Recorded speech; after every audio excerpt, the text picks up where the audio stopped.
Hi, I'm Dave Scott, personal trainer out here at the Fitness Zone in Little River. And in the previous couple of videos, we have talked about the importance of your hips, your core, and your shoulders as it relates to injury prevention and performance in pickleball. Today, I'm going to show you three strength training exercises that ties all three of those places together. The first one is probably the most simple of the three. That's why I'm going to lead off with this one. This first exercise is what's called a suitcase carry. With a suitcase carry, you are simply going to take a kettlebell or a dumbbell. You're going to hold it down to one side and you're going to take it for a walk. This is what this looks like. Okay, so what we are looking to do with this is I'm holding the bell in my right side and I am working to keep my shoulders as square as I possibly can. And then from there, I'm gonna take this hand, the hand that is not loaded, and I'm gonna step forward with the opposite foot and let this hand swing with this leg, here to here. And the entire time, I'm trying to stay as squared up through my trunk as I possibly can. As I'm going through this, when I get to the other end, I'm gonna turn it around and I'm gonna switch hands.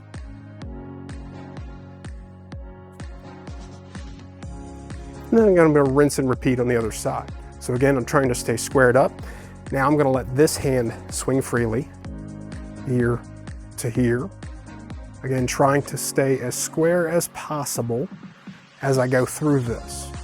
As you're doing this exercise, if I'm holding the weight on this side and I'm taking my walk, this side of my trunk, this hip, this shoulder, this hip, they're all working simultaneously to help me stay square, okay?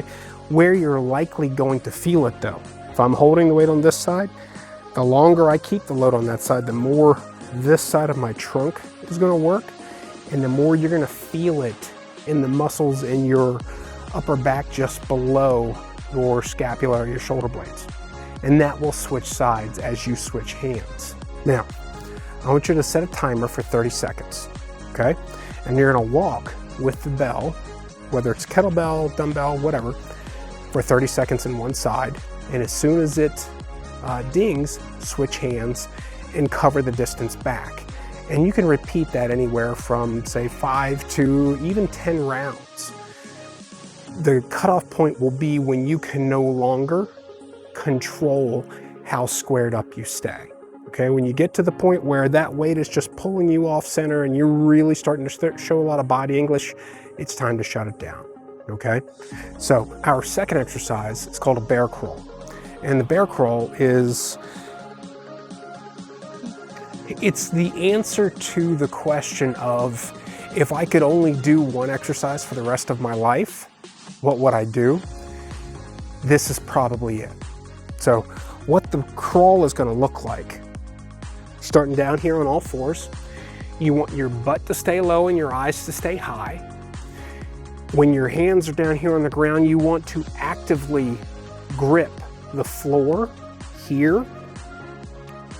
That helps to keep the shoulders nice and stable. You want the knees to hover about an inch or so off of the ground.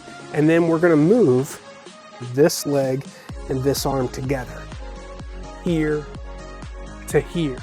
Again, we want the hips to stay low, the eyes to stay high, and when we're planting, we are actively gripping the floor, here to here.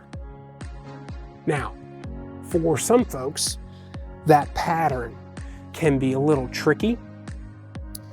The easiest way to master the pattern is when you go to move, think about taking your knee up and lightly touching the wrist of the same side hand here. And then rinse and repeat on the other side. That keeps me in that contralateral pattern of moving here and here,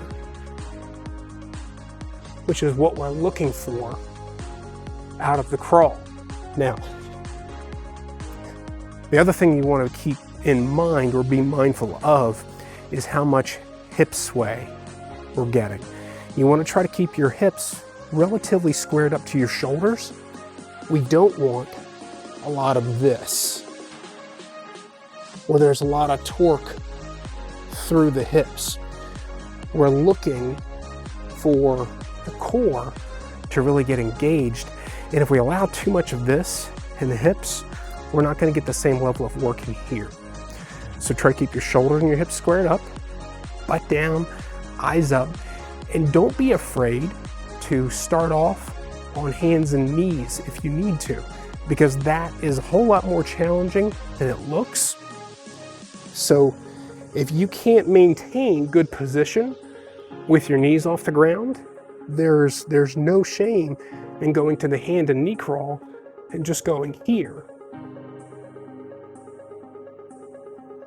and gaining some strength and some proficiency in that crawl first, and then transition to getting those knees up off of the floor. That exercise will help you to move better. It will help make you stronger.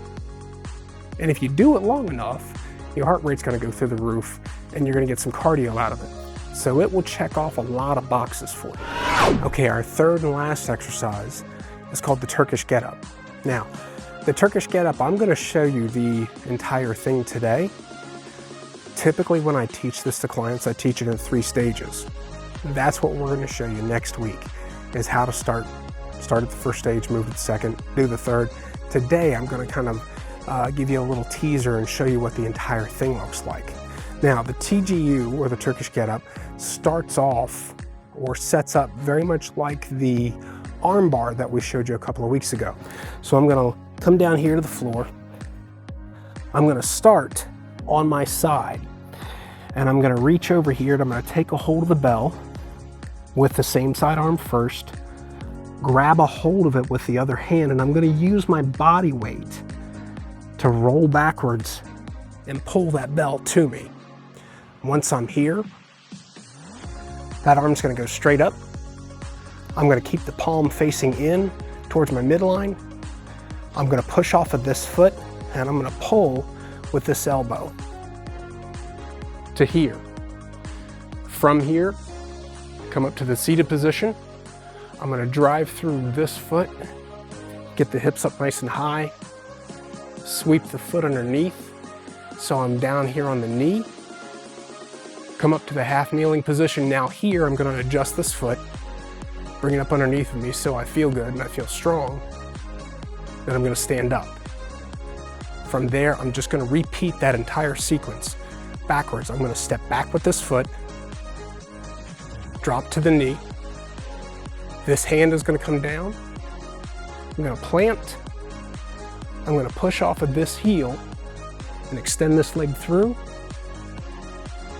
Drop to my hip, drop to my elbow, come down to my back, and then put the bell down. Then I'll switch around and do the same thing on the other side. Now, when you're moving and doing the other side on this, make sure that you take the bell around your head or over your chest. Don't take it over your face. So here or here, just because that's a decent load, and if you lose it, it could be a trip to the dentist. Now, next week, I'm gonna break that up into 3 pieces and show you how to do that without having to swallow it all at one time. Give these 3 exercises a try, and if you have any questions, feel free to stop in at the Fitness Zone here in Little River, and we'll be happy to help you out. Have a great day.